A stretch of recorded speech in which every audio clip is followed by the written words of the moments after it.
मुळामध्ये ज्या पद्धतीने 2022 नंतर या महाराष्ट्रामध्ये जो राजकारणाचा चिखल झाला आणि त्या चिखल झाल्यानंतर जो सगळ्यांना तो त्रास होतोय, नागरिकांना पण त्रास होतोय, कारण परप्रांतीय लोक आता भारी होऊ लागले आहेत.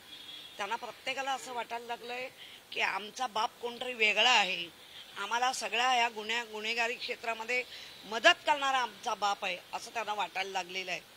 आणि त्यामुळे मराठी माणूस जो खरा मूळ इथला मुंबईचा महाराष्ट्राचा जो मूळ आहे तो परप्रांतीयांच्या खाली दबला जातोय.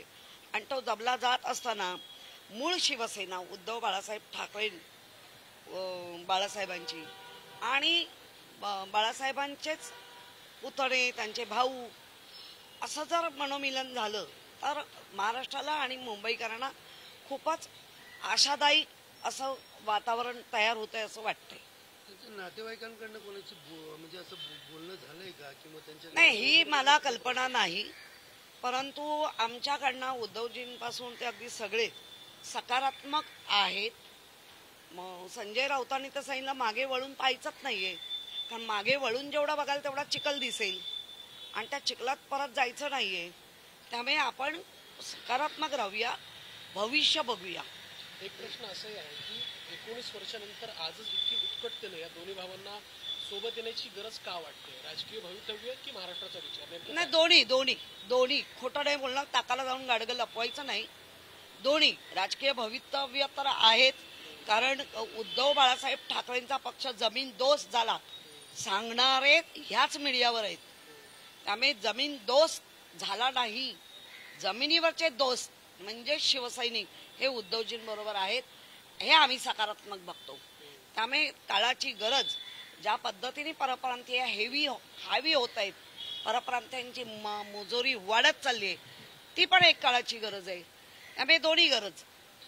खरं तर 90च्या दशकापासून मुंबई महापालिकेवरती शिवसेनेचं अधिराज्य आहे. बाळासाहेबांच्या काळापासून शिवसेना भाजप युतीच्या काळामध्ये ही महापालिका भाजप आणि शिवसेनेकडे होती. मग 30 वर्षामध्ये हे अतिक्रमण नेमकं कोणामुळे झालं? परप्रांतीयांचा जोर जर वाढला असेल तर तत्कालीन नाही, असं कोणामुळे त्याला मिळत नव्हतं? नाही, असं कोणामुळे वाढलं असं म्हणता येणार नाही. आपण सहिष्णू आहोत, त्यामुळे पोटापाण्याला आलेल्या लोकांचं आपण फारसं हे करत नाही. म्हणजे बसलेत ओके, सहिष्णू आहोत ना म्हणून.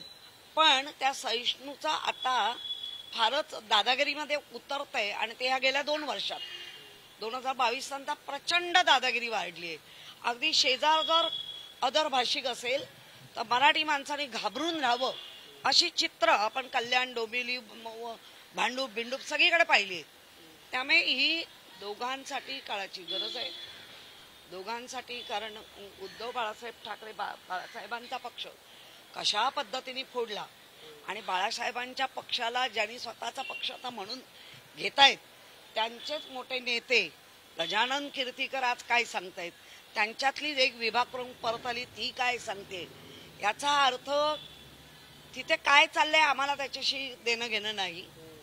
परंतु गळचेपी मात्र टीव्हीच्या माध्यमातून तुमच्या सगळ्यांच्या माध्यमातून दिसतंय. प्रचंड गळचेपी आहे त्यांच्याकडे. गजानन कीर्तीकर असे म्हणाले की ज्या पद्धतीने आज राज उद्धवांचे एकत्रित करण्याचा प्रयत्न आहे त्यात मी देखील वाटा उचलण्यास तयार आहे. भविष्यकाळात एकनाथ शिंदे सुद्धा त्यांच्यासोबत येतील यासाठी मी प्रयत्न करेन. तुम्ही स्वागत कराल एकनाथ शिंदेंचं? मला नाही माहिती, भविष्यकाळात असेल मला नाही माहिती.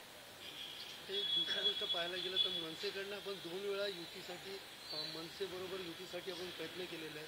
संदीप देशपांडे असतील, बाळा नांदगावकर असतील, मात्र दोन्ही वेळेला आपल्या इकडनं भूमिका कुठेतरी आपण आत्ताच सांगितलं ना, मागे वळून बघू नका आणि तुम्ही मागे जाऊन जाऊन प्रश्न विचारू नका. भविष्य काय त्यांचं कोणाचं आहे ते आम्हाला माहिती आहे. काही पे रोलवर असलेले बोलतात, पण आय नो. काल राहुल गांधींनी एक लेख लिहिला आणि या लेखाच्या माध्यमातून महाराष्ट्र विधानसभेचा जो निकाल लागला त्यावरती त्यांनी आक्षेप नोंदवले. मुख्यमंत्र्यांनी त्याला आज लेखातूनच प्रत्युत्तर दिलंय. ज्यांना जनतेनं नाकारलं ते आता जनमताला नाकारतात. नाही, आता होऊन गेलेल्या गोष्टीला लागलेल्या मटका आकड्यांना आता काही बोलायचं नाही. आता जनतेने पण पाहिलंय काय झालंय, त्यामुळे जे होऊन गेलं ते स्वीकारलं. पण स्वीकारलं याचा अर्थ झालेलं बोलूच नाही, ही दादागिरी नाही चालणार.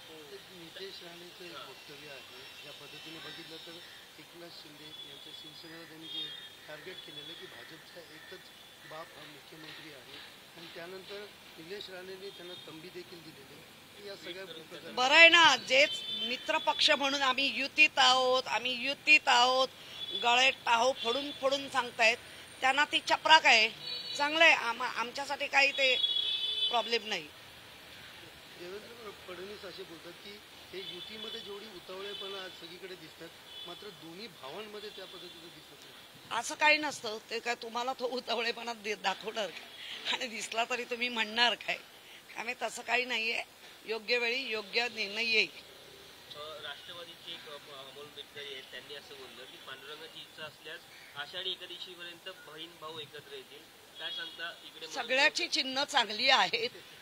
पावसामध्ये जे वातावरण होतं प्रफुल्लित, ते वातावरण जर होत असेल अख्ख्या महाराष्ट्रात तर चांगलं आहे.